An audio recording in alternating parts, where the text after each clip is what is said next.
विनंती आहे की आपण प्लीज समोर पुढच्या आहेत गर्दी करू नका। माझ्या सर्व बांधवांना विनंती आहे।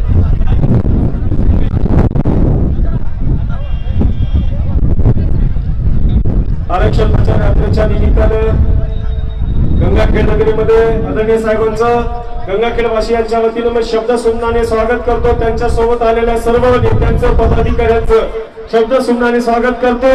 आरक्षण बचाव आयोजित या सभेच्या आयोजकांना मी अशी विनंती करतो की आपण या सभेचं प्रास्ताविक करावं।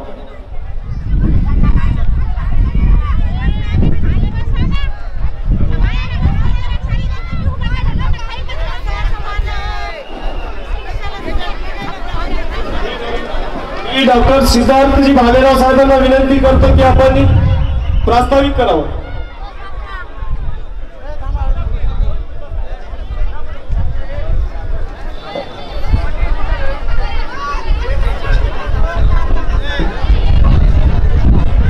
हिंदवी स्वराज्याचे संस्थापक बहुजन प्रतिपालक छत्रपती शिवाजी महाराज, भारतीय राज्यघटनेचे शिल्पकार, त्या देशातील बहुजनांचा उद्धार करते डॉक्टर बाबासाहेब आंबेडकर, सामाजिक क्रांतीचे प्रणेते महात्मा ज्योतिबा फुले, छत्रपती शाहू महाराज, राजमाता अहिल्यादेवी होळकर, माता भीमाई, माता रमाई, थोर साहित्य सम्राट अण्णाभाऊ साठे, संत भगवान बाबा, संत गाडगे महाराज, त्या पंचक्रोशीत जन्मलेल्या आणि दलित समाजातील असलेल्या संत जनाबाई, त्या सर्व महामानवांना मी सर्वप्रथम अभिवादन करतो, नमन करतो। माननीय बाळासाहेब आंबेडकर जे की या सभेचे प्रमुख आकर्षण आहेत आणि त्यांचं मार्गदर्शन ऐकण्यासाठी आपण सर्वजण उत्सुक आहात। त्यांच्यामध्ये आणि त्यांच्यामध्ये आणि तुमच्यामध्ये मी काही जास्त वेळ थांबणार नाही, परंतु एक शेर सांगू इच्छितो। तो शेर बाळासाहेबांना लागू होतो व या मंचावरील सर्व कार्यकर्त्यांना लागू होतो। सोच बदलो सितारे बदल जाएंगे, नजर बदलो नजारे बदल जाएंगे, कश्ती बदलने की जरूरत नहीं, कश्ती का रुख बदलो किनारे बदल जाएंगे। बाळासाहेब आंबेडकर ज्या रस्त्याने जात आहेत तो रस्ता तुमचा आणि माझा विकास करणारा आहे। या देशामध्ये एक राजकीय क्रांती येणार आहे। बहुजन, दलित, मुस्लिम आणि ज्या अत्यंत वंचित आहेत, ज्यांच्या जातीचं नावही तुम्हाला आणि मला माहित नाही, त्या सर्वांचे नेते बाबासाहेब आंबेडकरांचे नातू माननीय बाळासाहेब आंबेडकर आज इथे आलेले आहेत आणि या सर्व समाजाचं नेतृत्व ते करत आहेत। गंगाखेड शहरामध्ये त्यांचं उचित असं स्वागत करणं तुमचं आणि माझं कर्तव्य। बाळासाहेब जरी म्हणाले असतील की स्वागत करू नका, पण तुम्ही स्वतः एक छोटखानी स्वागत करणार आहे। बाबासाहेबांचं एक वाक्य अशी आहे, बाबासाहेब सूर्यास म्हणाले तू तिथला तर मी इथला सूर्य आहे। बाबासाहेब सूर्यास म्हणाले तू तिथला तर मी इथला सूर्य आहे। आपण दोघंही करार करूया। तू ताऱ्यांना प्रकाशमान कर, मी या साऱ्यांना प्रकाशमान करेन। आणि ते बाबासाहेब आज आपल्यामध्ये उपस्थित आहेत। आपल्या जीवनातील अत्यंत मोलाचा हा क्षण आहे।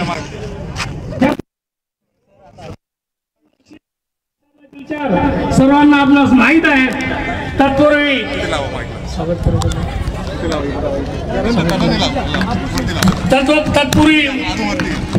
कार्यक्रमाच्या संयोजकांनी मला ह्या कार्यक्रमाचं उद्घाटन केलं। खरं म्हणजे माझ्यासाठी हा भाग्याचा दिवस आहे, त्याचे मी ऋण व्यक्त करतो। बाळासाहेबांचे ऋण व्यक्त करतो व मंचावर बसलेले सर्व मान्यवर त्यांचे ऋण व्यक्त करून मी आपली रजा घेतो। जय हिंद, जय भीम, जय महाराष्ट्र।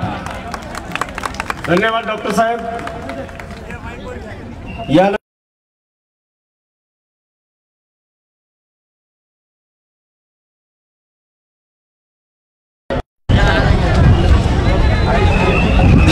सर्वांना जय ओबीसी.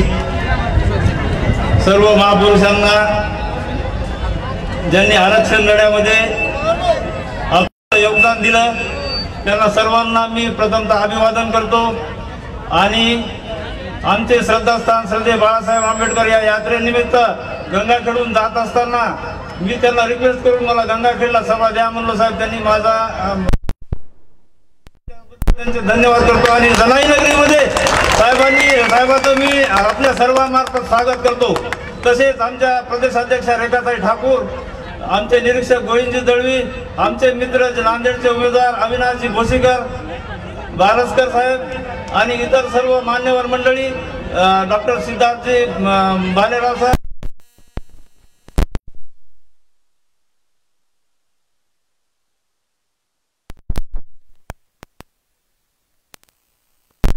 मी तुमच्यातला आणि साहेबांमधला वेळ जास्त घेणार नाही. आपण सर्वजण इतके उशीर झाला तरी थांबलात आणि साहेबांची सभा ऐकण्यासाठी आतुरतेने थांबलात त्याबद्दल मी पुनश्च एकदा आपला आभार मानतो आणि माझे 2 शब्द संपवतो.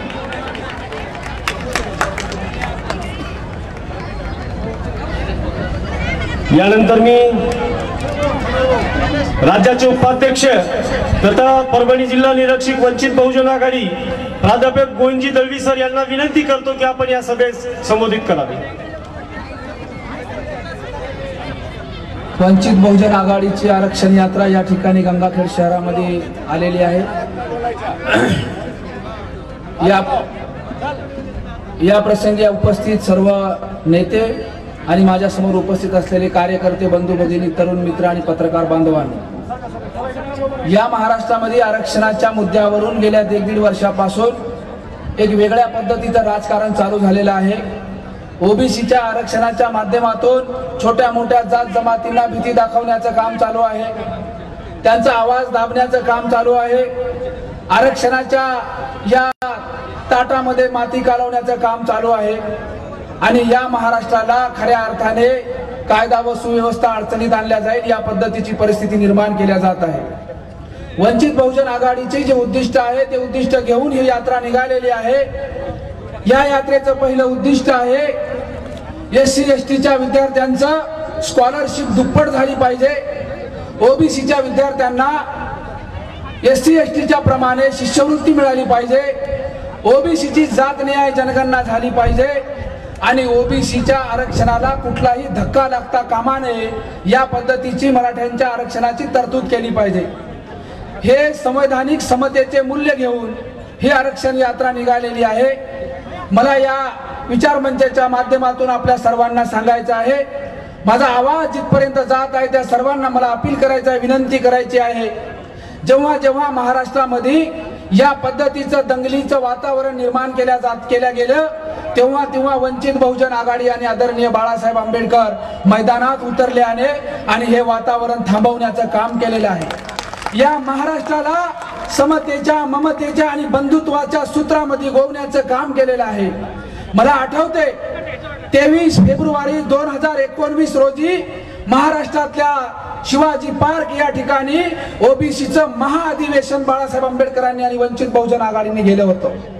या आरक्षण यात्रेच्या माध्यमातून जे चित्र महाराष्ट्रामध्ये उभा केले जात आहे, सोशल मीडियाच्या माध्यमातून ज्या पद्धतीने आमच्याबद्दल मतप्रवाह निर्माण केला जात आहे, त्या सर्वांना माझं सांगणं आहे केवळ विधानसभा तोंडावर आहे म्हणून बाळासाहेबांनी ओबीसीच्या आरक्षणाची भूमिका घेतलेली नाही आहे. 2019 ला 23 फेब्रुवारी 2019 ला शिवाजी पार्क वर ओबीसीचं महाअधिवेशन घेऊन बाळासाहेबांनी ओबीसीच्या आरक्षणाची भूमिका मांडलेली आहे. त्यानंतर 2021 ला ओबीसीच्या आरक्षणाला त्या ठिकाणी संरक्षित करण्यात यावं म्हणून विधान भवनावर पावसाळ्यामध्ये अधिवेशनावर मोर्चा काढलेला आहे. त्यानंतर 22 ला त्या ठिकाणी अधिवेशनावर मोर्चा काढलेला आहे. आणि आता त्यानंतर ओबीसीच्या आरक्षणाचं जे काही भांडवल या ठिकाणी करत आहेत त्यानिमित्तानं परत एकदा महाराष्ट्रामध्ये समतेचं फूल निर्माण व्हावं आणि सर्वांनी गुण्या गोविंदाने त्या ठिकाणी नांदावं. कोणीही एकमेकाच्या विरोधात रस्त्यावर उभं राहू नये, दोन समाजात तेढ निर्माण होऊ नये आणि लोकशाहीची पाळेमुळे मजबूतपणे पद्धतीनं जोपासल्या जावी या पद्धतीनं बाळासाहेब आंबेडकर आणि वंचित बहुजन आघाडीनं या महाराष्ट्राला हाक दिलेली आहे। या ओबीसी आरक्षण यात्रेचा मूळ आणि विस्तारित उद्देश ऐकण्यासाठी येत्या 7 तारखेला औरंगाबाद संभाजीनगर या ठिकाणी आपण मोठ्या संख्येने उपस्थित राहाल ही आशा आणि अपेक्षा व्यक्त करतो। मला बोलण्याची संधी दिली त्याबद्दल आयोजकाचे धन्यवाद देतो। जय भीम, जय भारत, जय महाराष्ट्र। धन्यवाद साहेब। यानंतर मी ॲडव्होकेट अविनाशजी भोसीकर साहेब समन्वयक आरक्षण बचाव यात्रा महाराष्ट्र यांना अशी विनंती करतो की आपण सभेत संबोधित करावे। सर्व महापुरुषांना वंदन करून या महाराष्ट्राचे ओबीसी भटक्या मुक्तांचे वंचितांचे बहुजनांचे नेतृत्व श्रद्धेय श्री बाळासाहेब आंबेडकर वंचित बहुजन आघाडीच्या प्रदेशाध्यक्ष आदरणीय रेखाताई ठाकूर रमेशजी बारसकर मंचावरील सर्व बहुजन ओबीसी नेते बांधवांनो मी मोजून 60 सेकंद बोलणार आहे। मी आपल्या सर्वांना आवाहन करतोय ही शेवटची सगळ्या ओबीसी बहुजनांसाठी येणारी 2024 ही शेवटची संधी आहे। तुमचं आरक्षण केल्याच जमाय 57 लाख सर्टिफिकेट वाटलेले आहेत। सगळे सोयरेचा GR तुमच्या दरवाजावर येऊन चिटकायला तयार आहे। सगळा राजकारण पूर्ण एकीकडे गेलेलं आहे आणि तुम्ही त्या ठिकाणी तुमचं तर सगळं लेकराबाळांचं भवितव्य पूर्ण अंधारात जाण्याच्या मार्गावर आहे। या ठिकाणी मी सगळ्यांना आपलं आवाहन करतो की फक्त आणि फक्त ओबीसीच्या आरक्षणासाठी आरक्षणाचं संरक्षण करण्यासाठी गावगड्यातल्या ओबीसीच्या सगळ्या बांधवांना सुरक्षा देण्यासाठी आणि ओबीसीला सत्तेत नेण्यासाठी त्या ठिकाणी श्रद्धेय बाळासाहेब आंबेडकर रस्त्यावर उतरलेले आहेत। राज्यामध्ये यात्रा घेऊन निघालेले आहेत। तुम्ही आम्ही जर आता जर साथ नाही दिली तर भविष्यात आपल्याला कोणी वाचवणार नाही, कोणी वाचवायला येणार नाही। आणि म्हणून जाता जाता एवढं सांगतो बांधवांनो, या महाराष्ट्रामध्ये गेले 35-40 वर्ष जर कोणी ओबीसी बांधवांना संधी दिली असेल, जर कोणी ओबीसी बांधवांना तिकीट दिले असतील, सन्मानाचं पक्षामध्ये स्थान दिलं असेल तर ते फक्त श्रद्धेय बाळासाहेब आंबेडकरांनी दिलेलं आहे। माझ्यासारख्या लिंगायत कार्यकर्त्याला नांदेड लोकसभेची उमेदवारी दिली, त्या ठिकाणी कुठं माळी समाजाचं नेतृत्व रमेश बारसकर असतील तर कुठे धनगर समाजाला तर कुठे वंजारी समाजाला 70 ते 80% जागा स्वतःच्या पक्षाच्या सगळ्या ओबीसी भटक्या मुक्ताला देणारा राज्यामध्ये दुसरा कोणी नेता नाही बांधवांनो, कोणी आपल्याला वाली नाही। आणि म्हणून ताकदीनिशी आपल्याला वंचित बहुजन आघाडीच्या पाठीशी उभं राहायचंय, कारण साहेबांनी 100 ओबीसीचे आमदार करणार म्हणून घोषणा केलेली आहे। ताकदीनिशी आपल्याला सोबत राहायचंय। येणाऱ्या 7 तारखेला पूर्ण ताकदीनिशी शक्ती प्रदर्शन त्या ठिकाणी औरंगाबाद येथे सगळ्या ओबीसी भटक्या मुक्त बहुजनांचं करायचंय। ताकदीनिशी जायचंय। घरामध्ये एकही माणूस बसता कामा नये, कारण आपल्या भावी पिढीचं भवितव्य अंधारात आहे। सगळेजण ताकदीने येणार का? आवाज कमी आलाय, ताकदीनिशी येणार का? वंचित बहुजन आघाडीचा श्रद्धेय श्री बाळासाहेब आंबेडकर आगे बढो। जय हिंद, जय भीम, जय संविधान। धन्यवाद साहेब। यानंतर मी रमेशजी बारसकर यांना अशी विनंती करतो की आपण आपले मनोगत व्यक्त करावे। आज या ठिकाणी आपल्या गंगाखेड शहरामध्ये महाराष्ट्रातल्या तमाम बहुजनांचे नेते आदरणीय प्रकाशजी आंबेडकर साहेब, उपस्थित वंचित बहुजन आघाडीच्या प्रदेशाध्यक्ष आदरणीय रेखाताई ठाकूरजी, जिने आता आपलं मनोगत व्यक्त केले ते आमचे सहकारी मित्र ओबीसी नेते अविनाशजी भोसीकर, सन्माननीय व्यासपीठ व समोर थांबलेल्या सर्व माझ्या भावांनो आणि बहिणींनो आणि माझ्या तरुण मित्रांनो, प्रथमतः 12 बलुतेदारांचे आणि 18 बलुतेदारांचे छत्रपती शिवाजी महाराज, विद्येविना मती गेली, मतीविना नीती गेली, नीतीविना गती गेली, गतीविना वित्त गेले, विद्याविना शूद्र खचले, एवढे सारे अनार्थ एका अविद्येने केले असा महान संदेश देणारे क्रांतीसूर्य महात्मा ज्योतिबा फुले, गुलामाला गुलामगिरीची जाणीव करून दिल्याशिवाय तो बंडखोर उठणारा असे सांगणारे भारतरत्न डॉक्टर बाबासाहेब आंबेडकर, मला लढा मान्य आक्रोशड गाणे असे सांगणारे साहित्यरत्न अण्णाभाऊ साठे, स्वतंत्राच्या संग्रामात धडाडीचं कार्य करणारे मौलाना अबुल कलाम आझाद, माता अहिल्याबाई, माता जिजाऊ, माता सावित्रीबाई फुले, माता रमाई यांना अभिवादन करतो। आज या महाराष्ट्रामध्ये एकीकडे जरांगे पाटलाच्या निमित्ताने गेल्या 1 वर्षापासून या ठिकाणी या ओबीसी समाजावर दबाव आणला जात, ज्या ओबीसी समाजानं राष्ट्रवादी काँग्रेस पक्षाची बाजू घेतली, शिवसेनेची बाजू घेतली, काँग्रेसची बाजू घेतली, भाजपची बाजू घेतली, यांच्या पाठीशी भक्कमपणे उभा राहण्याचं काम ओबीसी समाजानं केलं। पण या चारी पक्षातला कुठलाही पक्ष या ठिकाणी समोर आलेला नाही। ओबीसीच्या आरक्षणाला धक्का लागला नाही पाहिजे अशा प्रकारची भूमिका या राज्यातल्या कुठल्याच पक्षानं घेतली नाही। फक्त आणि फक्त आदरणीय प्रकाश आंबेडकर साहेबांनी भूमिका घेतली की ओबीसीच्या आरक्षणाला धक्का लागला नाही पाहिजे अशा प्रकारची ढळकाटी फोडण्याचं काम या राज्यामध्ये आदरणीय प्रकाश आंबेडकर साहेबांनी केलेलं आहे। म्हणून या महाराष्ट्रातल्या तमाम ओबीसीला आव्हान करतोय की आपली भूमिका आता आदरणीय आंबेडकर साहेबांच्या पाठीशी आपली ताकद लावली पाहिजे। आपण सगळ्याच्या पाठीमागे ताकद लावून बघितली, आपल्यासाठी लढायला कुणीच या ठिकाणी उभा राहिलेलं नाही। फक्त प्रकाश आंबेडकर साहेब या ठिकाणी आपल्यासाठी लढायला उभा राहिलेले आहेत। हे मनाशी खुणगाट आपण बांधली पाहिजे। आपल्या येणाऱ्या पिढीसाठी खऱ्या अर्थानं ते लढत आहेत आणि हे लढणाऱ्याच्या पाठीशी आपला तमाम इथला साळी माळी कोळी तेली तांबळी कोष्टी कुंभार सुतार लोहार वंजारी SC NT हा समाज आदरणीय आंबेडकर साहेबांच्या पाठीशी उभा राहणं हे आपलं कर्तव्य असं समजून खऱ्या अर्थानं आपण लढाई लढली पाहिजे। जरांगे पाटील सांगतात की मला आता ओबीसी मधनच आरक्षण पाहिजे, मला आता ओबीसी मधनच आरक्षण पाहिजे। EWC 10% दिलेला असताना देखील ओबीसीचा हट्ट कशासाठी? ओबीसीचं आरक्षण कुठल्या खुटीला टांगून ठेवलंय का? ओबीसीचं आरक्षण कुठल्या झाडाला टांगून ठेवलंय का? ओबीसीचं आरक्षण आपल्या घरातल्या देवळीमध्ये ठेवलेलं आहे का कुठल्या डब्यात ठेवलेलं आहे? ओबीसीचं आरक्षण मंत्रालयाच्या काय पेटीमध्ये ठेवलेलं आहे? ओबीसीचं आरक्षण संविधानामध्ये आहे आणि ते संविधानामध्ये आदरणीय डॉक्टर बाबासाहेब आंबेडकरांनी 340 कलमानुसार लिहिलेलं आहे। आणि ओबीसीचं आरक्षण जर तुम्हाला पाहिजे असेल तर ज्या वेळेला या भारत देशाला स्वतंत्र मिळालं, भारत देश स्वतंत्र झाला, SC ST ला आरक्षण मिळालं।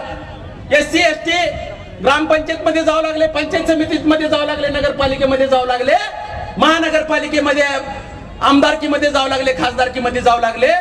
पण या ठिकाणी आपला ओबीसी समाज देशाला स्वतंत्र मिळून 45 वर्ष झालं तर या ठिकाणी आरक्षणाची वाट बघत होता आणि देशाला 45 वर्ष पूर्ण झाल्यानंतर VP सिंग सरकारमध्ये आदरणीय प्रकाश आंबेडकर साहेब खासदार म्हणून होते आणि त्या सरकारनं निर्णय घेतला ओबीसीला आरक्षण द्यायचा आणि ओबीसीला आरक्षण 1992 साली मिळालं आणि ओबीसीचा सरपंच होऊ लागला, सभापती होऊ लागला, जिल्हा परिषदचा अध्यक्ष होऊ लागला, माझ्यासारखा माळी समाजाचा नगरपालिकेचा नगराध्यक्ष होऊ लागला, महानगरीचा महापौर होऊ लागला आणि त्यावेळेलाच खऱ्या अर्थाने या प्रस्थापित समाजाला असं वाटायला लागलं की आता आपण देखील स्थानिक स्वराज्य संस्था कब्जामध्ये घेतली पाहिजे। म्हणून ओबीसीचं आरक्षण मागण्याचं पाप खऱ्या अर्थानं ते करत आहेत। आता जरांगे पाटलांनी खऱ्या अर्थाने या ठिकाणी 7 ऑगस्टला 2 सभा आहेत या राज्यामध्ये। जरांगे पाटलानं सोलापूरला सभा पुकारलेली आहे आणि आपल्या ओबीसीला चॅलेंज दिलेला आहे। सोलापूरची सभा मोठी होते का औरंगाबादची सभा मोठी होती आहे अशा प्रकारचं चॅलेंज तमाम ओबीसीच्या समोर खऱ्या अर्थानं। आता तुम्हाला बाहेर पडावं लागणार आहे, तुमचा कामधंदा बाहेर ठेवून खऱ्या अर्थाने येणाऱ्या 7 तारखेला आपण औरंगाबादला बहुसंख्येने येणार आहेत का? येणार असतील तर आपले हात वर करा आणि आपली शपथ घ्या की औरंगाबादचं मैदान या ठिकाणी खचाखच भरलं पाहिजे आणि या महाराष्ट्रातल्या तमाम बहुजन समाजाचा इशारा आपण त्या ठिकाणी दिला पाहिजे अशा प्रकारची अपेक्षा व्यक्त करून या ठिकाणी इथंच थांबतो। जय हिंद, जय महाराष्ट्र, जय भीम। धन्यवाद भाऊ। यानंतर प्रदेशाध्यक्ष वंचित बहुजन आघाडी आमच्या नेते रेखाताई ठाकूर यांना मी अशी विनंती करतो की ताई आपण आपले मनोगत व्यक्त करावे। वंचित बहुजन आघाडीचा जय हो, वंचित बहुजन आघाडीचा जय हो। आरक्षण बचाव यात्रेच्या निमित्ताने या गंगाखेड नगरीमध्ये भरलेल्या या सभेला उपस्थित असलेले आदरणीय नेते बाळासाहेब आंबेडकर, वंचित बहुजन आघाडीमधील माझे सर्व मंचावर उपस्थित सहकारी, वंचित बहुजन आघाडीचे सर्व कार्यकर्ते आणि समोर बसलेल्या नागरिक बंधू भगिनींनो, गंगाखेड ही जनाई संत जनाईंची कर्मभूमी आहे।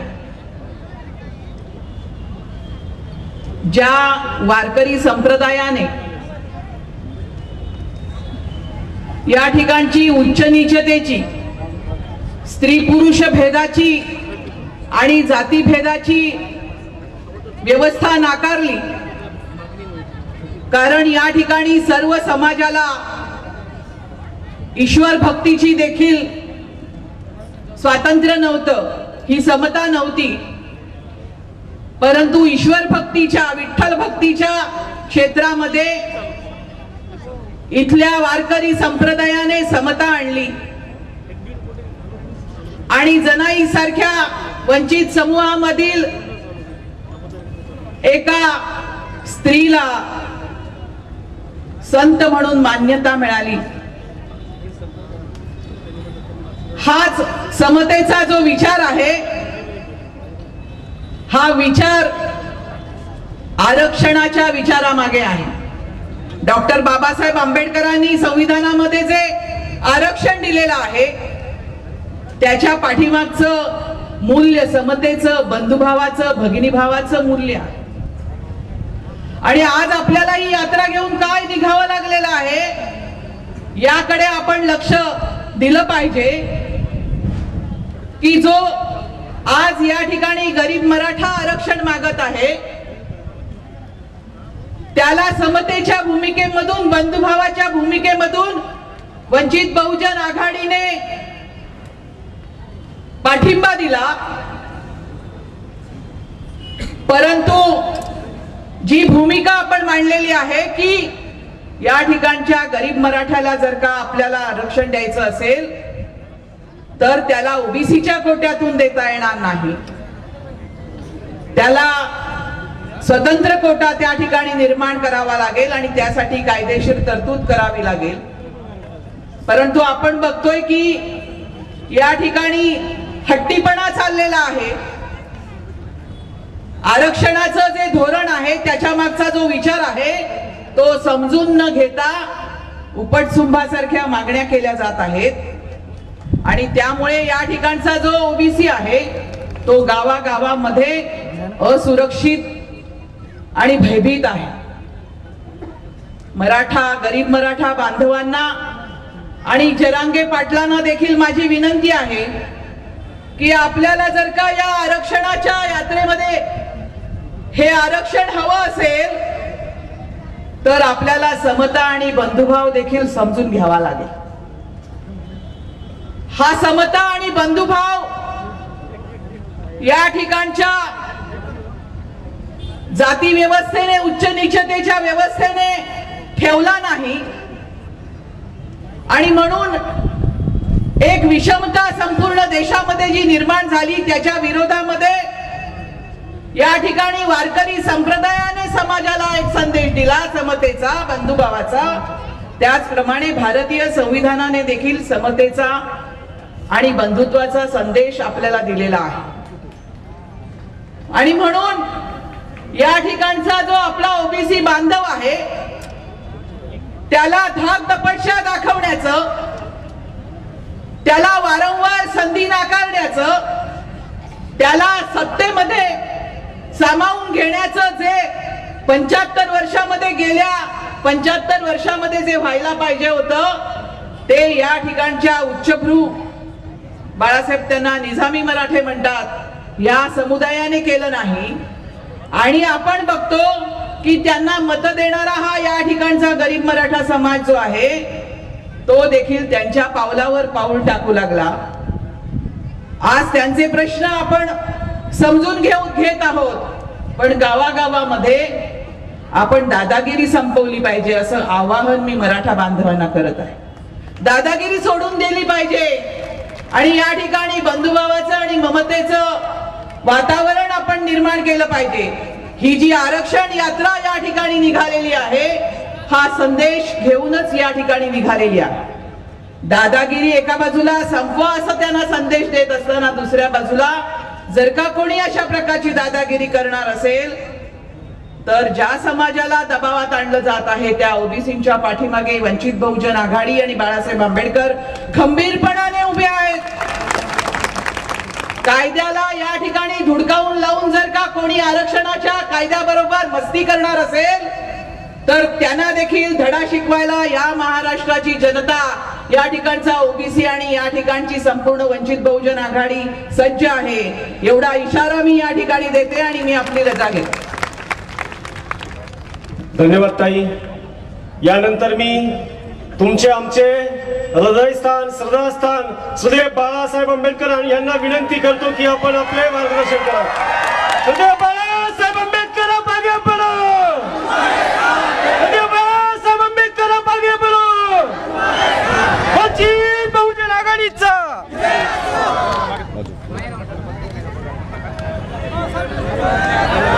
सगळे नवीन फोटोग्राफर खाली बसून घ्या. खाली बसा. बसा खाली. बसून घ्या. हो राजा बसून घ्या. राजा जाती तिथे.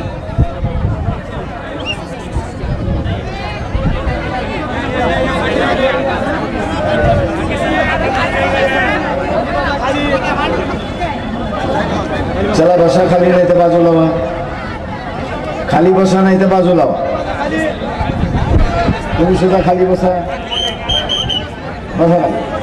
स्टेजवर पाठीमागे वा. अजून पाठीमागे वा. पाठीमागे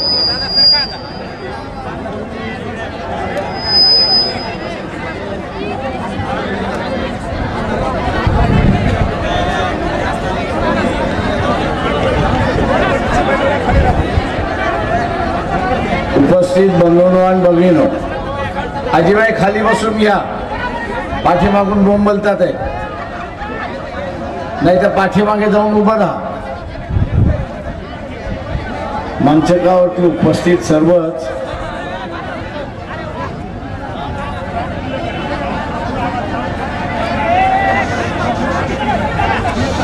कुणी एकमेकाला न बोलता खाली बसलाच तर शांतता राहील. प्रत्येकाने पोलीस होण्याची अजिबात गरज नाही.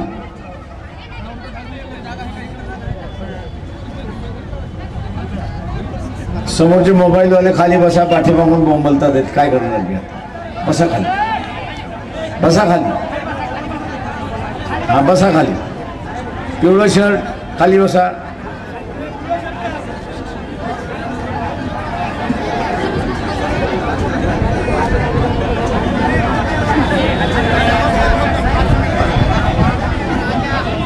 महाराष्ट्रामध्ये जरांगे पाटील यांनी असं एक वादळ आणले, आरक्षणाचं वादळ आणलं. आणि या आरक्षणाच्या वादळाचं काय करावं हे इथल्या राजकीय पक्षांना कळत नाही, अशी असणारी परिस्थिती आहे.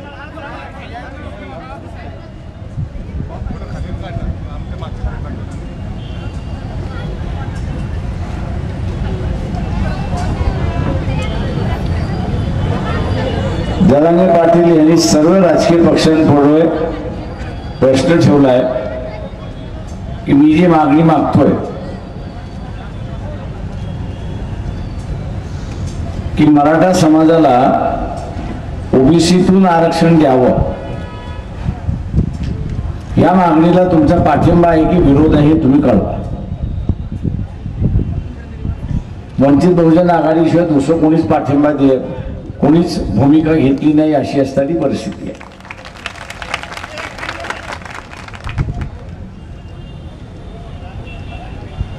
आणि या प्रश्नावर गावामध्ये दोन तट पडले, उघड तट पडलेले. मराठा समाजाचा तट जो आहे तो जरांगे पाटील यांच्या भूमिकेला पाठिंबा देतो आणि जो आमच्या बरोबर असणारा ओबीसीचा ग्रुप आहे, सर्वच ओबीसीचा ग्रुप जो आहे किंवा ओबीसी समूह आपण असं म्हणू, हा जरांगे पाटील यांच्या मागणीला तो विरोध करतोय, अशी असणारी परिस्थिती.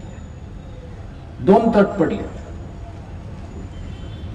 एक मराठा समाज पाठिंबा देणारा जरांगे पाटीलला आणि एक ओबीसी समूह की जो विरोध करणार आहे. आणि या राजकीय पक्षांना भूमिका घेता येत नाही. उद्धव ठाकरेंनी मध्यंतरी की तुम्ही ओबीसीला सांगितलं तुम्ही नरेंद्र मोदींकडे जा, ओबीसीच्या जागा वाढवून घेऊन या, मग आपण मराठा समाजाला त्याच्यामध्ये समावेश करू आणि हा प्रश्न मिळेल. आग लागली आहे दक्षिणेला, आग लागली आहे दक्षिणेला आणि हा लोकांना म्हणतोय बम घ्या आणि उत्तरेला जा.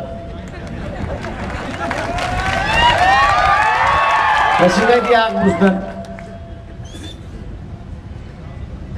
कशी काय आग बुजणार? ती धगधगत राहणार, पेटत राहणार. राष्ट्रवादी शरद पवारांची सुद्धा भूमिका आहे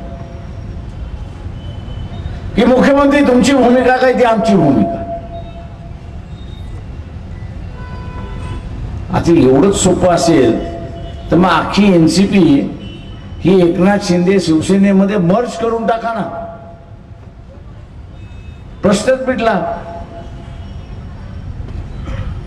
शरद पवारांनी आपल्या असणारं एनसीपी जो आहे, शरद पवार एनसीपी जो आहे तो सरळ सरळ एकनाथ शिंदेच्या पक्षामध्ये मर्ज करून टाकावा. तुम्हाला भूमिका घेता येत नसेल आणि एकनाथ शिंदे जी भूमिका घेईल ती आमचीच भूमिका राहील म्हणून.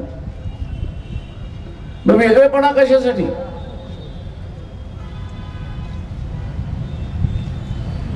तो वेगळेपणा कशासाठी? काँग्रेस आपण बघितलं तर फार विचित्र अवस्थेत, काय करावं काय करू नये असेच ना संभ्रमात. बीजेपी वाले काय म्हणतात, आम्हाला थोडी घेणं देत, मराठा ओबीसी बघून घेतील, आम्ही कुठं, आम्ही शेंडीवाले आहोत, आम्हाला काय घेणं देत आहे.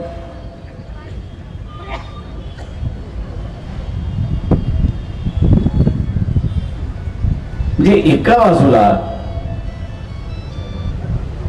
या प्रश्नावरती काहीही होऊ शकतं, अशा वेळेस पक्षाची भूमिका आली असते तर कदाचित पक्षाच्या भूमिकेला अनुसरून आपली भूमिका घेतली असते. पक्षाच्या भूमिका आल्या नाही म्हणून आपण बघत असाल की समाजानेच आपलं मत करून टाकलं. मराठ्याने जरांगे पाटीलच्या बाजूला, ओबीसी जरांगे पाटीलच्या विरोधात. त्याच्यामध्ये दुसरी भाषा आहे की महाराष्ट्राचं मणिपूर होऊ देऊ नका.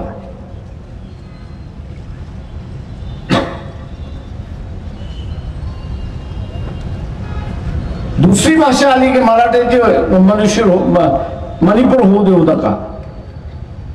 म्हणजे काय तुम्ही असणारा मराठा समाज ओबीसी समाज याला भिडवायला बघताय की काय? भिड जा भैया, हम तेरे कपडे सांभाळते, खाली भिड जा. आता हे राजकीय पक्ष म्हणावं की असलं कुस्तीतलं फड आहे.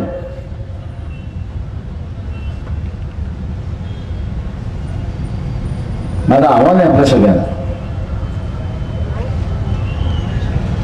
माझं आव्हान आहे आपल्या सगळ्यांना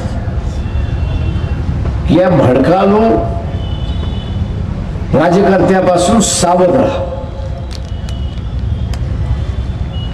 भडकावणारा जो राज्यकर्ता आहे, भडकाळू राज्यकर्ता आहे, त्याच्यापासून सावध राहा. आणि जो जो भडकवायला सांगेल त्याला म्हणायचं तुझं पहिला पोरग आणि पोरगी रस्त्यावरती उतरव, बघ आम्ही त्यांच्या पाठीमागे येतो. म्हणजे स्वतःचं कुटुंब शाबीत ठेवायचं, स्वतःचं कुटुंब शाबीत ठेवायचं, पण उत्तराच्या कुटुंबाचं खेळ करायचं, इतरांच्या कुटुंबाचं खेळ करायचं.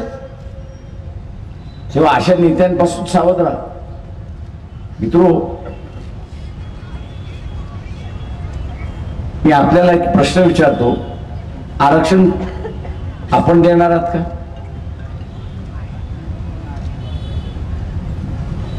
मला उत्तर ऐकायला आलं नाही ना? मग आरक्षण देणार कोण?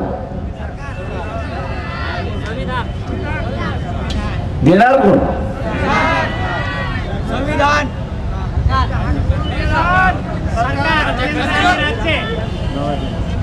सरकार संविधानातलं कलम वाचून आरक्षण देईल, पण हे दिलेलं आरक्षण बरोबर आहे काही चूक आहे याचा निर्णय कोण देणार? तुमच्या हातात काय? तुमच्या हातात काय? मतदान देण्याचं आहे. मी एवढंच सांगतो याच्यासाठी की या भडकाऊ आणि भडकाऊ राजकारणापासून सावध राहा. आपली घरात पेटू देऊ नका, आपल्या गावातलं वातावरण बिघडू देऊ नका. हे या यात्रेचा उद्देश आहे, हे आपण लक्षात.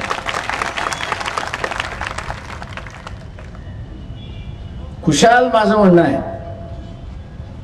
की मराठा समाजाने मराठ्याच्याच उमेदवाराला मतदान द्यावं. खुशाल मी म्हणतोय की मराठा समाजाच्या माणसाने मराठा समाजाच्याच उमेदवाराला मतदान द्यावं आणि ओबीसीने ओबीसीच्याच माणसाला मतदान द्यावं. दोन्ही एकमेकाला देण्याच्या भानगडीत पडू नये. दोन्ही एकमेकाच्या भानगडीत पडू नये. कोणतरी निवडून येईल ना, कोणतरी निवडून येईल. जो निवडून आला तो राज्य करेल. जो निवडून आला तो राज्य करेल आणि मग तो ठरवेल द्यायचं की न द्यायचं. आणि म्हणून माझं आव्हान आहे की मतदाराचा कौल जे आहे ते राज्य कुठल्या दिशेने गेलं पाहिजे हा सांगण्याचा त्याचा अधिकार आहे. हा सांगण्याचा त्याचा अधिकार आहे. तो आपण मताच्या रूपाने सांगा असं आव्हान मी त्या ठिकाणी करतो. मित्रो, वातावरण बिघडवण्याचा कार्यक्रम त्या ठिकाणी चाललाय. मागच्या 2 दिवसामध्ये कोणाकोणाची गाडी फोडली? आव्हाडांची. दुसरी आता मिटकरी कुठल्या पक्षाचे आहेत? अजित पवार गटाचे. आणि आव्हाड तुतारी. ज्या गाड्या फोडणारे आहेत ना त्यांना माझं आव्हान आहे, अरे या चिल्लर फालदारांच्या का गाड्या फोडत आहेत? या चिल्लर फालदारांच्या गाड्या फोडून काहीच होणार नाही. तुम्हाला गाड्या फोडायच्या असेल तर 4 माणसांची नावं देतो, त्यांच्या गाड्या फोडा.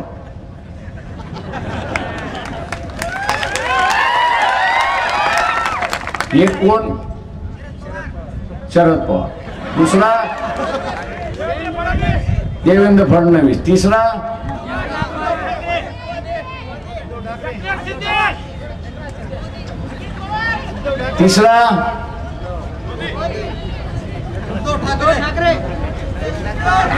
झालं ना, उद्धव ठाकरे झाले. चौथा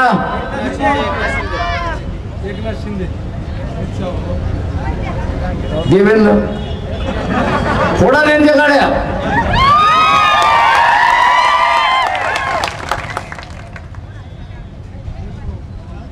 हे चिल्लर फालदारांच्या काय गाड्या फोडताय?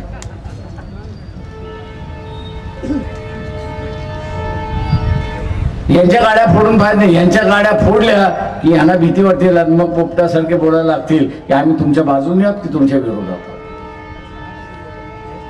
माझं आव्हान आहे आपल्या सगळ्यांना की ह्या यात्रेची असणारी जी सांगताय ती 7 ऑगस्टला औरंगाबादला आपण करतो. या आरक्षण बचाव यात्रा जी आहे ती 7 तारखेला औरंगाबादला पोहोचणार आहे आणि तिचं जाहीर रूपांतर होणार. येताना आम्हाला अनेक ओबीसी सांगितले, आम्हाला मनामध्ये भीती आहे. मी त्यांना म्हटलं या भीतीवरचं एकच औषध आहे. ते म्हटले काय? तर हिंदीमध्ये त्याला शब्द आहे भीड, मराठीमध्ये त्याचा अर्थ वेगळा आहे. भीड म्हणजे काय?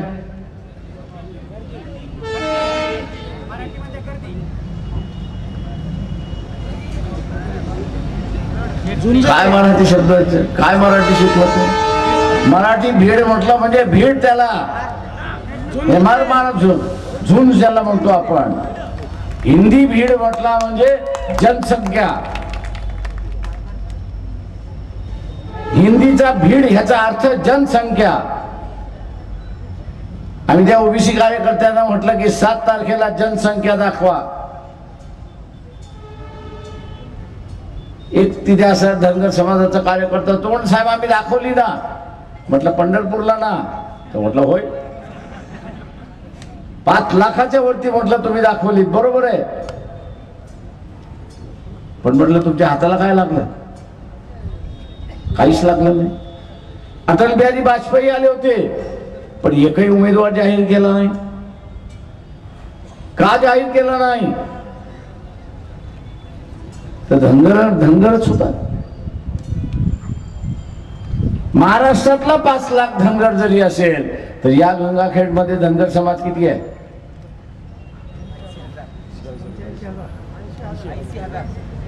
कोणी मोजले?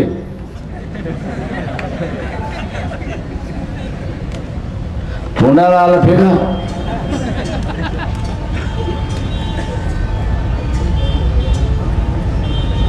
कदाचित असेल 80,000 नाही म्हणत नाही, पण प्रत्येक मतदारसंघात 30-40 हजाराच्या वरती नाही. म्हणजे धनगर समाजाची महाराष्ट्रातली ताकद तुम्ही 5 लाखाच्या वरती दाखवली, पण त्या मतदारसंघातली ताकद ही फक्त 30,000-40,000. म्हटलं पण त्याच सभेमध्ये धनगराने स्टेजवरती माळी, कुंभार, लोहार, सोनार, सुतार, कैकाडी, वंजारी या ओबीसीच्या वेगवेगळ्या समूहाच्या नेत्यांना बसवलं असतं तर म्हटलं संदेश काय गेला असता? तर संदेश हा गेला असता की धनगर समाजाने पुढाकार घेऊन ओबीसीच्या सगळ्या समूहांना एकत्र केलं आणि त्यांची आता मूठ त्यांनी बांधलेली आहे. त्याच्यामुळे या धनगर आंदोलनाला आपल्याला ताबडता येणार नाही. एकटं गेलात तर डावलल्यात, हातात हात घालून फिरलात तर डावलल्या कोणीच जाणार नाही, हे लक्षात घ्या. आणि 7 तारखेला मंडल दिन आपण आज साजरा करतोय. मंडल दिन आपण आज साजरा करतोय. त्या मंडल दिनाच्या दिवशी ओबीसींचा राजकीय चेहरा, पंढरपूरला धनगरांचा सामाजिक चेहरा होता, पण औरंगाबादला लाखोच्या संख्येने ओबीसी उभा राहिला तर त्याचा राजकीय चेहरा उभा राहतो. आणि तो राजकीय चेहरा उभा राहिला तर तेच त्याचं कवच कुंडल आहे, हे आपण लक्षात, तेच त्याचं कवच कुंडल आहे, हे आपण लक्षात घ्या. आणि म्हणून या आरक्षणाचा लढा आपल्याला यशस्वी करायचा आहे. पक्षाने भूमिका घेतलेली आहे की ओबीसीच्या आरक्षणामध्ये इतर कोणाचाही समावेश होऊ नये, तो त्यांनाच राहिला पाहिजे. मराठा समाजाचं आरक्षणाचं ताट हे वेगळं असलं पाहिजे, हे लक्षात घ्या. मी गरीब मराठ्याला सांगतो, इथल्या 70 वर्षाच्या कालावधीमध्ये या ओबीसीने राजकीय आंदोलन तुमच्या विरोधात केलंय का? मराठा समाजाच्या विरोधात केलंय का? तर नाही. दलितांनी केलं का? तर केलं. आदिवासींनी केलं का? तर केलं. इथल्या मुसलमानांनी केलं का? तर केलं.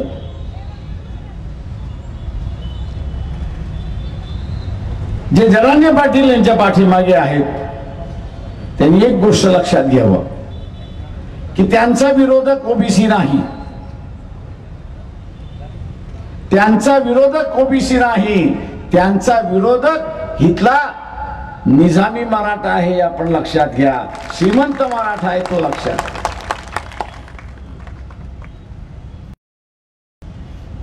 याच जिल्ह्याचं उदाहरण घ्या. मी सगळ्यांची नावं घेत नाही, पण जिल्हा परिषदेचा अध्यक्ष, डीसीसी बँकेचा अध्यक्ष, दूध सहकारी संस्थेचा अध्यक्ष, विविध कार्यकारी सोसायटीचा अध्यक्ष, इथले एपीसी असेल, एपीएमसी असेल त्याचा अध्यक्ष घ्या, आमदार घ्या, खासदार घ्या, हे एकमेकांचे नातेवाईक आहेत की नाही एवढं आपण तपासून. साखर कारखान्याचे चेअरमन आपण घ्या, हे सगळेच एकमेकांचे असणारे नातेवाईक आहे. महाराष्ट्रावरती लोक चुकीनं म्हणतात की मराठ्यांचं राज्य आहे, चुकीनं म्हणतात महाराष्ट्रामध्ये मराठ्यांचं राज्य आहे. माझं म्हणणं असं आहे की मराठ्यांमधलेच 169 कुटुंब जे आहेत तेच महाराष्ट्रावरती राज्य करतात आणि तेच सत्ता राखायला त्या ठिकाणी बघतात. मागच्या लोकसभेच्या निवडणुकीमध्ये आम्ही त्यांना असताना म्हटलं, अरे जरांगे पाटील यांना आपण मान्यता देऊ, आपण असणारा ओबीसीच्या समूहाला असणारा खासदारकी आपण देऊ. 70 वर्षात दिलेली नाही. ते श्रीमंत मराठ्याने काँग्रेस ताब्यात घेतलेला आहे, या श्रीमंत मराठ्याने एनसीपी ताब्यात घेतलेली आहे, या श्रीमंत मराठ्याने शिवसेना सुद्धा उद्धव ठाकरे ताब्यामध्ये घेतलेला आहे. हे लक्षात घ्या. हे नावाला नेते आहेत, पण त्यांचे उमेदवार कोण राहणार हे असणारा श्रीमंत मराठा त्या ठिकाणी ठरवतो. त्यांनी काय केलं की बाहेरचं प्रकाशराव आपल्याला ऐकत नाहीत, त्यांचं आंदोलन आपल्या विरोधात चाललेलं आहे. आता आतमध्ये येऊन आपल्याला कैद करायला बघतात आहेत आणि या सगळ्यांना आतमध्ये घेऊन यायला बघतात आहेत. तेव्हा सगळ्यात चांगला उपाय की वंचित बहुजन आघाडीत बाहेर जाऊ. वंचित बहुजन आघाडी ही बाहेर जाऊ द्या, आणि त्यांनी आम्हाला बाहेर ढकललं. आणि म्हणून मी सारखा जरांगे पाटील यांना आवाहन करतोय, अरे बाबा तुम्ही घोषणा केल्याप्रमाणे 288 जागा लढवण्याची तयारी झाली असं जाहीर करा.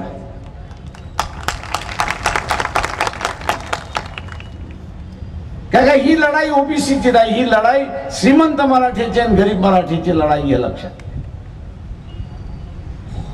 ही लढाई श्रीमंत मराठ्याची आणि गरीब मराठीची लढाई आहे की ज्याच्यामध्ये ओबीसीचा बळी दिला जातो हे आपण लक्षात. आम्हाला अनेक जण विचारतात की तुम्ही ओबीसीच्या पाठीमागे का, तर म्हटलं ओबीसीला इथे बळी आम्ही जाऊ देणार नाही हे लक्षात. आणि म्हणून माझं आव्हान आपल्या सगळ्यांना आहे की 7 तारखेला आपण सगळेजण आपली ताकद औरंगाबादला दाखवूया एवढं बोलतो आणि आपली सगळ्यांची रजा घेतो. जय भीम, नमस्कार.